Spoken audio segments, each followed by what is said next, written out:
Sevgisi var kız. Kim ağladı? Atakan. Atakan'da kız sevgisi olmasına bende mi olsun? 6 tane bacının arasında büyümüş. Daha ne sevgisi olmasını bekliyorsun? Kayınço sevgisi mi olacak? Ne olacak? Biliyor doğumlarda bir sürü yemek yapıyoruz, yiyoruz. Oğlan askerde acından ölüyor o yüzden. Yengem aşırı duygusal düşünüyor her şeyde. Bakın alt üst takımlarım her bir akrabamda var. Benden çalmışlar. Bak Büşra'ya geldim üstümü değiştirdim. Yengemde de bir takım şortum. Gene niye Arzu'nun kertenkelesi peşime dolanıyorsun hala? Makas almak istiyor benden. Bir koy çayımı içeyim ya. Ay hala. Sürekli bir sevgi.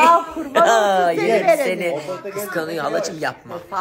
Öp bir kere de görsün. Öp bir kere de görsün. Nerede bu tableti? Canım halam kan çekiyor işte ne kadar da olsa. Ver olsun onu. Bacımın bacısı yüreğimin acısı. Ah ah. Elin iyisi olmaz demişler halacığım. Elin iyisi olmaz. Yapma, Ya.